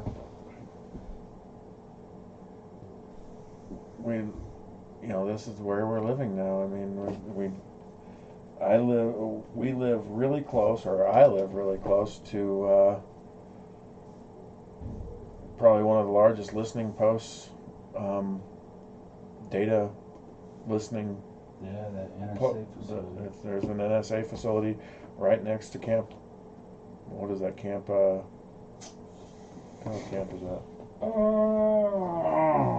It's a National Guard. No. Isn't it? No, it's a camp. I thought it was National Guard. There's a National Guard thing there too. Oh. But anyway, I want to say Williams. Is it Williams? Maybe. Anyway, but right next to that camp, that Army outpost, there's a huge NSA listening post. Everything I've heard is just, it's just rumors, until I confirm it. But apparently it goes down in the ground quite a ways, and it's water-cooled, giant computer that just listens to everything we do. We said from our phones. Mm-hmm. Yeah. Every time, you say the right words, it records everything. So, yeah. Whoever would have thought that we'd live in a country like that? for our safety. It's for our safety. Everything we do is for our safety. We're in so much trouble. What, for this podcast? Oh, who cares? Crap. But yeah, I mean, it's crazy. I mean, but yeah, that's it'll be interesting to see how these stories are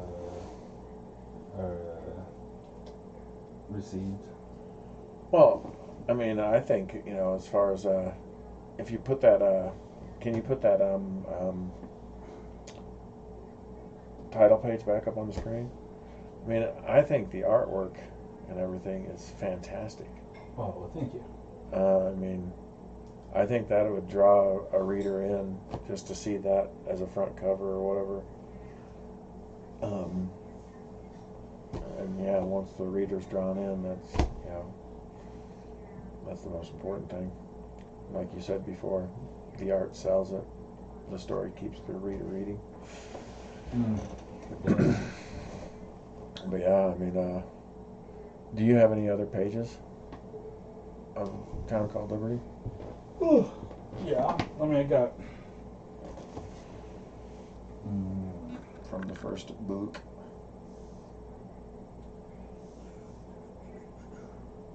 Nope. I should probably put my glasses on. Nah, you don't need to see.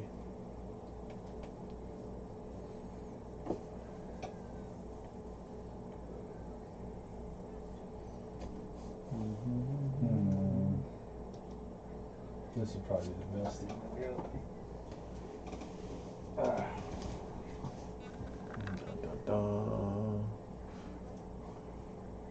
Oh my goodness.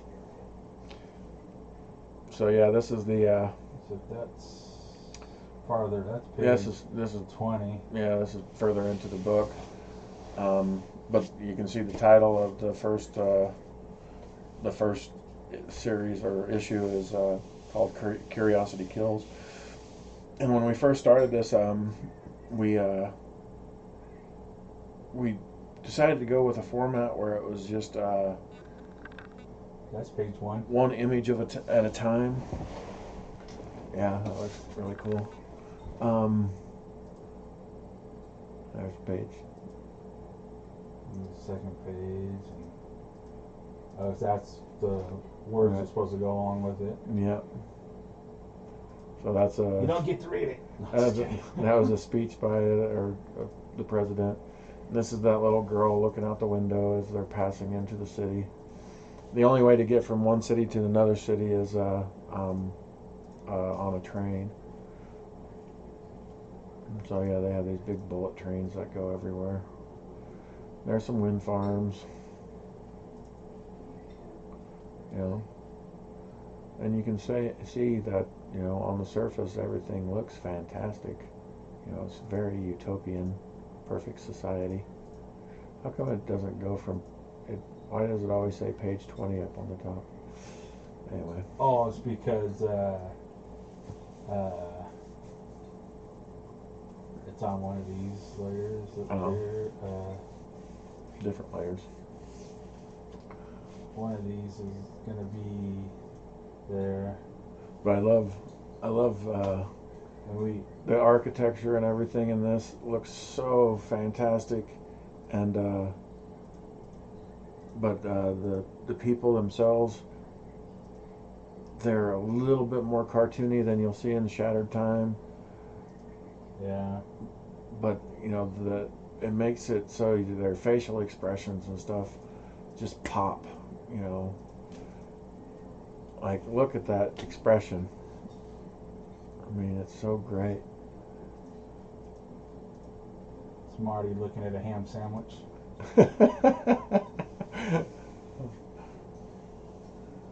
And he's just drifting off in class.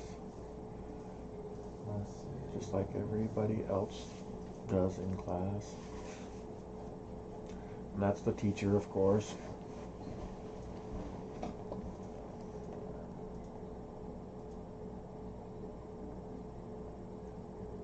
And So the story starts out where he wrote an essay and he wins this essay competition. This is everybody cheering him, congratulating him.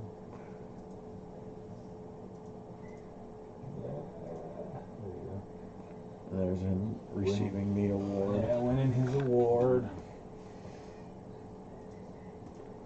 Which the real reward was him getting a job at this power company, the internship. Of course, they're not going to pay him. Right.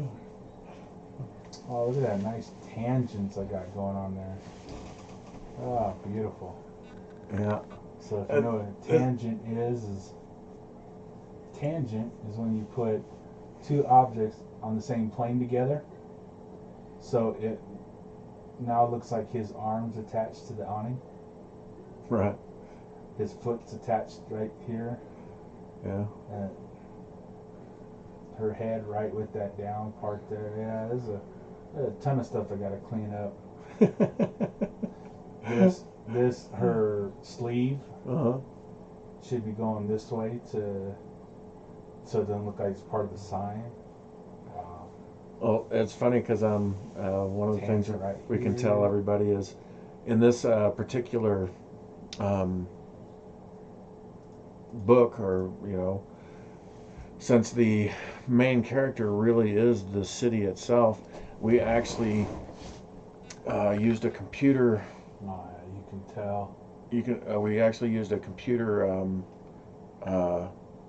program to make a city that you could literally fly into and fly through with the camera and see things. I use SketchUp. And it's so cool to be able to see these tangent lines just need to go away. This is the problem with artists. It really is. They critique everything they that never they do. stop critiquing. That's all they do is critique this stuff. But the worst part about artists is you'll be like, that line is there. You know what a real artist does? What?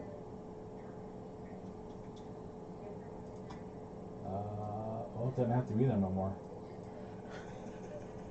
I'm serious.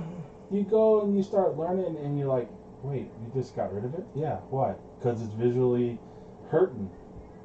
But it's there. So, wait, you can do that? Of course. What? He's a crazy man. Anyway, but yeah. But I think this,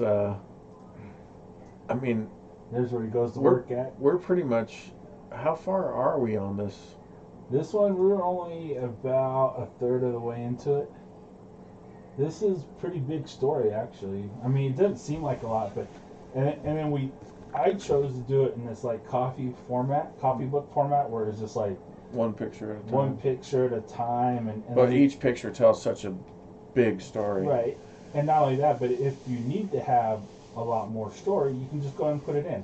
Right. Just like there was one back there. The whole side of it was just dialogue. Right? It was just dialogue. Yeah. So, and then the other idea is that we can technically, if I wanted to, I can put up to 3 panels per one of these pages. So if I wanted to put a little cutout of a head, right, doing something, I could, just to make it go faster. I like this format though. It's really cool. Reads. I think this reads somewhere around 60, 70 pages. It starts to pick up here quick, and then there really are kind of like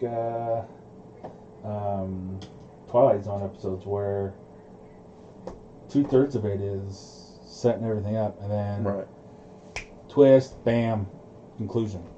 Yeah. And so much of that is what this is. It's like twist, bam, conclusion. You just brought up the Twilight Zone, which is a whole podcast in itself, because I love old Twilight Zone stuff. You've never seen the Twilight Zone? Just kidding. I knew that would get a rise out. I knew you'd be like, I just want to throw you out the window now. I think Outer Limits is a superior show. You're wrong. Don't get me wrong. I like The Outer Limits. I like anything that tells a good story. You know what I really miss? Steven Spielberg's Believe It or Not was even better. You know what I really miss? And it had Spielberg involved. And it was a great, very limited run that they did. But do you remember Amazing Stories? That's what I was thinking of. Amazing Stories was fantastic. They were pretty good, but there was No, they weren't pretty good. They were fantastic. they were pretty good. It was Robert Zemeckis and it was Steven all right. Spielberg. It was all right. It was fantastic. No, it was all right. What was better was Jake and the Golden Goose. Was that the name of the show? Man, I used to love that show. I don't even know what you're talking about. It was a guy. It's the dad from Seventh Heaven, and he played kind of like an Indiana Jones type of character, and he had a seaplane that he'd fly everywhere, and they do adventures like in the 40s and 30s. Like, Yeah. I used to love that show. But that sounds like an ongoing thing, not Yeah. individual stories that are standalone fantastic. Yeah, they were okay. Because that's what the Twilight Zone Creep was. Show was That's better. Creep Show was really good. Creep Show. There were some pretty good Creep shows. But I also liked. I grew up on Tales from the Crypt. Yeah, Tales from the Crypt was fantastic. But yeah, that's kind of what this The HBO one. town called Liberty. Which is. one was that? Was that Tales from the Crypt? The HBO ones? Well, they had it on HBO. Yeah. They had some good ones on there. One of my favorites was actually animated, and it was a retelling of the Three Little Pigs. Oh, really? I don't remember. It was that one. hilarious. I mean, yeah. Oh, there was a great cartoon on Netflix that did that. That was like a retelling of fairy tales in this odd new stuff. It was brilliant. Yeah. I mean, just brilliant. I loved it. Yeah. That definitely needs to be a conversation. We need to talk about the old shows we grew up on and what made them great compared to what. I mean, what's funny is so many of the shows that I try to go back and watch are so hard to watch because they're so campy. They're so Like what? Sugary. Like, have you ever tried watching Leave It to Beaver or? Oh God, no. Right. I like things with story. Beaver never had any story. I know, but nowadays everything has to be so gritty story that it's like there's nothing wholesome to watch on TV anymore. Nothing that kind of gives that old values of what you grew up on. I think The Ranch is pretty good. You're not gonna. No sane person's gonna let their 6-year-old watch that. No. But there were There's shows swearing in it. Right, but there were shows, and Leave It to Beaver is a far cry from anything that's on Disney right now. Well, what do you think about the old Cosby Show? The old Cosby Show might be the greatest thing that was ever made. I liked Roseanne. Roseanne wasn't my favorite, but Cosby Show. And I probably like Cosby Show completely different from anybody else. Reason why. Their depiction of a married couple might be one of the most brilliant things I've ever seen. You watch how many shows you watch now, and I've talked to my wife about this. Is you'll rarely see a husband and wife kiss on any of the new shows. They don't touch each other. This is why I don't watch TV. They don't touch each other. But on that show, anytime those two had a moment together, of quiet time, they wanted to sit next to each other, hold hands, and snuggle or smooch or something, you know.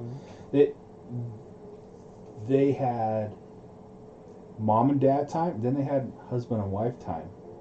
And it's something that, like, they don't want to show these days. On TV. And it's very fascinating, and their relationship was amazing for that, and that's the reason I love that show so much. Right. A lot of shows now are just so brutal, so dumb. I mean, There's been some shows that they tried putting out last that are just so, oh my goodness. That's the one thing So dumb. that's the one thing I like about Netflix is for a show to make it there on the Netflix, it had to been good. It had to be decent enough to order a whole Right. season. Right. Now, good's a whole different subject. Right. But because did you try watching October Society? What was it? It's a science fiction show where The one that the kid can travel through time. no, it's this quote unquote family that can see aliens or whatever, and they go around killing them. No, that sounds kind of cool. Sounds cool. Boy, was it boring and just dragged. And oh man, I think we made it through the first episode. I haven't seen Picard The Umbrella Academy was really good. yet. Umbrella Academy was fantastic. That's what I thought you were first talking about. No, it's just I think it's called October Faction or something like that. The October something faction. I know it's something faction, but it was just like it's like everything that should be on the Sci-Fi Channel and good, and it was just wow. You know, it's one of those things that I kind of wonder about is some shows are being made for Netflix and stuff, and those are great. But what I wonder about is some of these shows that get canceled. I don't know why they. I mean, maybe they did, but they just weren't picked up. But why don't they try to resell that idea to Netflix? A lot do. There was a show I watched called Longmire. Oh, okay. That was on TMC. Yeah, I know Longmire. TMC. I love that show. They went for 4 seasons there. Ended, and then Netflix picked up for 2 more seasons. The Expanse was picked up by Amazon for a couple more seasons. Some shows do find life again on Netflix. these streaming services, but I think it's some shows are so niched, and even though they have a cult following, it might not just be enough. Yeah, because I mean, I know I'm gonna totally nerd out here, but I kind of wish that they would consider bringing Firefly back. Oh yeah, I think they have tried. I mean, I don't know if the cast is too old now, but still. You could just pick right up where they left off, and 10 years later, 15, they could totally do that. Right after the movie. The only problem though is they killed off what's his name in the movie, the pilot. Oh, the pilot, yeah. Fuck. He was the best part. Well, not the best part, but one of the best parts. But he's one of the best parts, right? Right. Yeah, that's true. Clone him, bring him back to life. Yeah. But I think they've tried, and I think Fillion has like kept the love of that alive. Like on his show Castle that he did. Yeah, he dressed up as. Yeah, he dressed up as Mal. I was like, nobody got that, and then except for a few fans. Oh, it was funny because when what's her name says, "What are you supposed to be?" And he's like, "I'm a space cowboy." I'm a space cowboy. Yeah. Which is probably indicative why the show didn't do as well as maybe it's because people are like, I don't get it. Which, and I understand, but like it took me 3 times watching that to get through the first episode and to watch the series. Yeah. I didn't like it when it first came out. I tried. What? I watched it as it premiered, and I was like, "This is boring." That movie, though, I mean, the Serenity movie. There's so much good stuff in there. 'Cause, I mean, I love Fillion's character when that guy's like, he's like, "I come to you, and I am unarmed." He's like, "Good."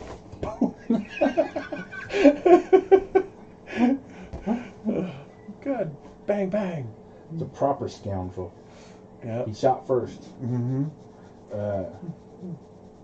No, I think they've tried. I think they've looked into doing it, and most of the cast would come back because there's only one member of the cast, well, two, that actually are working on other things.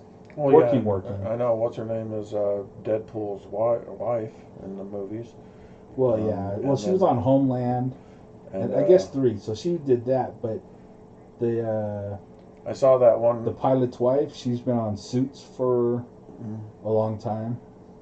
And I wish I could. I wish I had the name of that guy we keep on referring to as the pilot, because Tudyk. One of my favorite. Andy Tudyk. One of my favorite movies that I've seen, probably about 3 years ago now, but it's still on Netflix, is have you ever seen, what the hell is that called? It's a horror movie spoof. Oh yeah, something Ted. Oh, Tucker and Dale versus Evil. Tucker and Dale versus. That movie is fantastic. Dale. Tucker and Dale versus Evil. That might be one of the best. That might be one of the best movies. It is brilliant. It is. That is a brilliant movie. Yeah. No, he does a lot of voice acting. Yeah. And Andy Tudyk. Those two did him and Fillion did a show for a streaming service that I wasn't going to pay just to see. It's called Con Men. About 2 actors that were on a very predominant sci-fi show, and then now their lives are built around conventions, the cons. Oh God! And it's called Con Men. Yeah, but I don't think I've ever seen Fillion at a convention. Oh, probably he's just not. too big for that. Well, he's so big, and gosh, he kind of got in his own big head there a little bit. Then a castle, him and the girl. Apparently, they hated each other. Yeah. It's my show. It's our show. My show. It's our. But nobody would care to watch it without her. Their dynamic is what. Right. Is what I enjoyed all this. I think Castle was the last TV show I ever watched. I enjoyed the show better when it was about them than one of them specifically. Right. So, but actors and egos. Yeah. That a lot better shows have been destroyed over less. Right. It's amazing how many people you find out they were only for how long? Like Farrah Fawcett was only on Charlie's Angels for a season, and then came back for 4 episodes after that, for sporadically throughout the years. She was only on the first season. Didn't know that. Yeah, it's like, what? Didn't really care. I never liked Charlie's Angels. I mean, I liked the newer movies that Drew Barrymore did. Those are pretty good. I don't know. I got it because the other story I was doing, I was going to use her as the for my reference. So I bought the first season of Charlie's Angels. For what character? For this other story that I was working on. Oh. This character here. And Farrah? Huh? Yeah. That's supposed to be Farrah. Well, it's modeled after her. None necessarily have to look exactly like her the whole time, but yeah, it's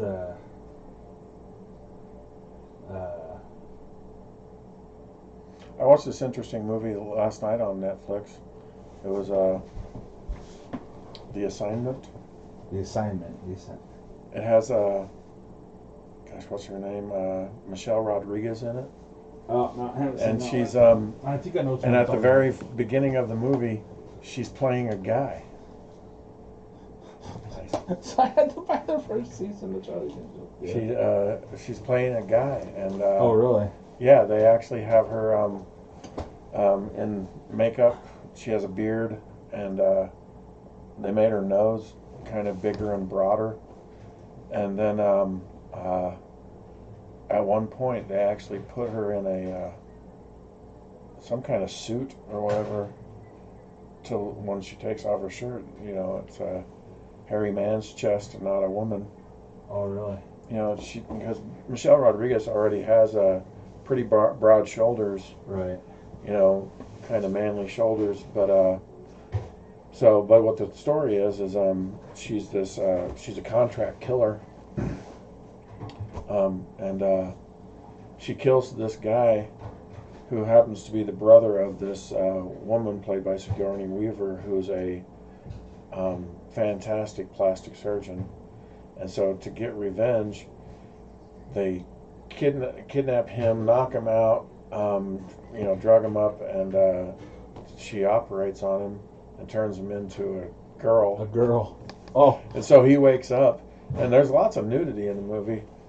You see Michelle Rodriguez naked most of the time. Wow. Because the first scene where she wakes up and she goes over to the mirror and she takes off her top, and you know, and then they even takes off her bottoms, you know, because she reaches down there to see if there's, and yeah, then she freaks out. She's like, no, because her penis is gone. That's funny. No. So then after that, the whole movie is just a revenge movie where she's tracking every person that she's ever met down to tie it back to the doctor, and so she can find Sigourney Weaver and shoot her. Yeah, and yeah, she. I like how revenge movies, all this pent up revenge, and then they just dispatch the person with a simple bullet. Well, yeah, but there was a movie. The second John Wick was great, where he walks into the place where it's supposed to be safe, and the guy just starts popping off to him, saying all this stuff. You know, the chef here can make, you know, 100 and something different meals. I could stay here forever. Bang! Assuming I don't want to die too, or I'm not willing to die. Yeah. There was an old Western, I don't know the name of it, but the guy wore a pair of pants that was all patched. They were leather pants, and they were patched. I remember this because I remember asking my dad about it. But, and his pant had all these different colored patches on it. And what it was those were all pieces of skin from the people he had killed. What kind of sick fuck writes that? I don't know. But to me, that sounds like more of a revenge story to me. Yeah. You know what I mean? Like,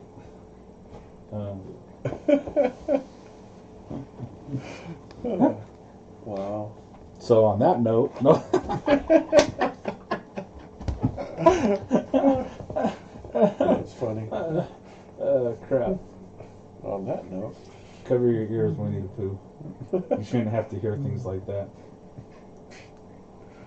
Yeah, I mean, so yeah, that's on the screen there. That's the town called Liberty. It's that's the first issue anyway. Yeah. But I think and it's going to be fantastic. So you just so you know, and we talk about how big Shattered Time is. That's it over there. That's not exactly That's a fan. Well, behind it. That's it on postcards. All yeah. Yeah, well. Yeah, Marty's sadistic.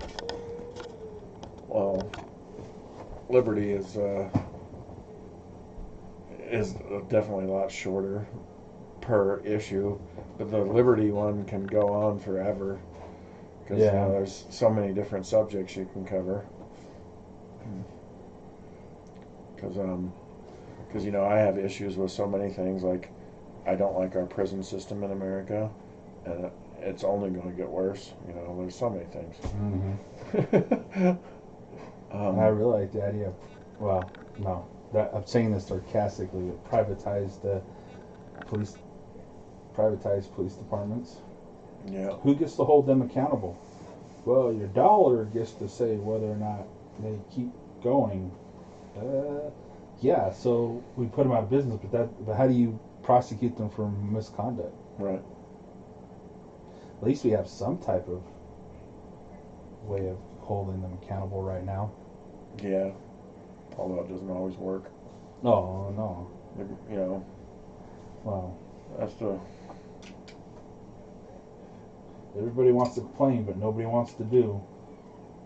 Yeah, I mean, That's my number one. Hey, go take that guy's job away from him. yeah. Nobody wants to do that though. Heaven forbid somebody becomes a police officer, wants to do the job. If you don't want to do it, somebody else has to do it. So if you're the arbiter of righteousness, and Oh yeah. by all means, go down and put the badge on. Yeah, I don't know. That's a whole sticky subject That's right now. too big of a subject to get into. Yeah. Because I mean, there has been private police forces in our past.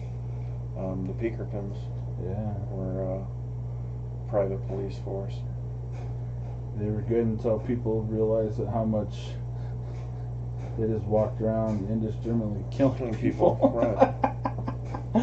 And Yeah, be like, I mean, it used to be that when somebody said they have Pinkertons on you, you'd go, oh, crap. shit. Mm-hmm. Oh, yeah. But, and that, I don't know what was that called? Blackwater?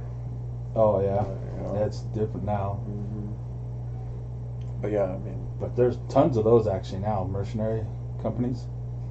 yeah. Well, there's been people who want to turn the military into PMC, private companies. Private military company. That's what. All you have to do is play Metal Gear Solid to see where that pans. Okay. Because that's all it's about.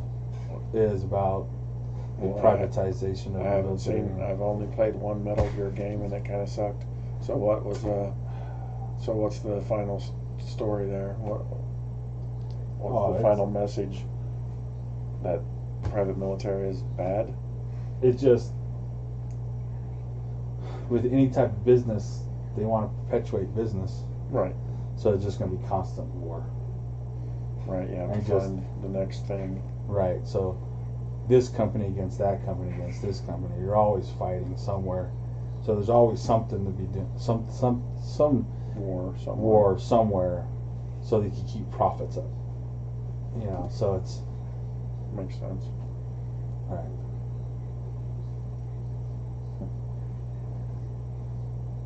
Yeah. Yep. So if you privatize the police, it would only benefit them to have higher crime rates. Yeah. Pretty much. Otherwise, then people do hit pieces like they used to do against the military back in the 80s.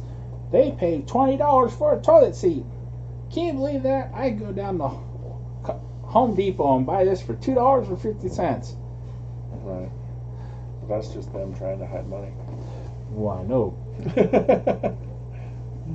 But hiding money that way is different than saying, hey, let's go bomb those people so we can keep the money still flowing. I'd rather pay $20 for a toilet seat and live in peace than $2.50 for a toilet seat and have a battle going on, have war going on. Perspective. It's all about little perspective. They complain about that stuff, but hey, they want to keep the money there to keep things funded. We understand that, because heaven forbid something happens and you got to go through a committee meeting. Oh, we need more money. What for? Well, they're actually fighting on our doorsteps over there. Are they really? Well, yeah. Can't you see them right there? Well, are you sure? Well, we need to get some tanks made. Well, what kind of tanks? Just anything. No, we got to test them out. Well, they're right there, And it's like, instead it's like, hey, guess what? We had these all ready to go in case something happened. Right. It's the difference between. It's the reason why Rogan talks about, and not just Rogan, but that Jordan Peterson talked about the idea. You need conservatives and liberals working together. You know, the liberals usually think of things. They're the ones who change the world. They're the ones who come up with new ideas. But then you need a conservative to run it. Mm-hmm. They're the ones who keep it going, because the liberal will go, or the creative person will go, oh, but what about this? What about that? What about this? And the conservative person is like, well, we can't afford that. Can't afford this. Can't afford that. You'll go bankrupt, and then we'll lose everything. Oh, okay. Well, just do this really good. Okay, we'll do that really good. You know what I mean? Mm-hmm. And that runs its course out until something else pops up. You know? Yeah, it's just fascinating comment. But nobody likes to talk about that stuff. All right, now we're just rambling. Yeah, pretty much. All right, sorry, my bad. I shouldn't have been rambling. So, yeah. Check us back out in a week or two, and we'll have another one out for you. Hit the subscribe button. Are we going to post Liberty anywhere? This? Yeah. I don't know. We can post it somewhere. Yeah. We have that blog. Well, no, the blog ended, didn't it? The blog ended. I mean, we need to post that somewhere. Get some people, get some eyeballs on it. Yeah, we could probably do something. We could probably make another blog. But we had our website that we need to get back on. Yeah. Hopefully we'll get some subscribers, and we'll start doing some. If we can start doing this more often, do some Twitch streams, and maybe we'll get some super chats and get a little bit of money. We can keep our website up, and then we can post all this on the website. We posted Shattered Time pages on the website. In fact, on the website that we have, but it's not active, has the script for the whole first issue of Shattered Time. Right. Is on there to be read.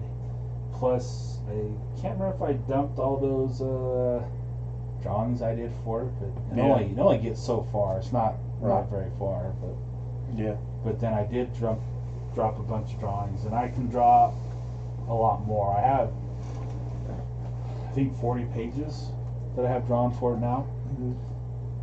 Although we have talked a little bit about maybe adding something to the beginning, but that's another discussion. Yeah. All right. So next time, I don't know. I was thinking maybe doing a short story, but it depends on how much time I have to write. Okay. So anyway. Well, if you have any ideas, drop them down in the comments below. Mm-hmm. And otherwise, maybe we'll just talk comics. What got us into comics? Right. Or movies. Stories. We'll talk about maybe we'll just talk about stories, because that kind of covers everything. Yeah, I mean, because it's funny how. But we'll keep that conversation for then. Okay. All right. Otherwise, we're gonna ramble for another 20 minutes about stuff. Right. Thanks for hanging out. Thank you.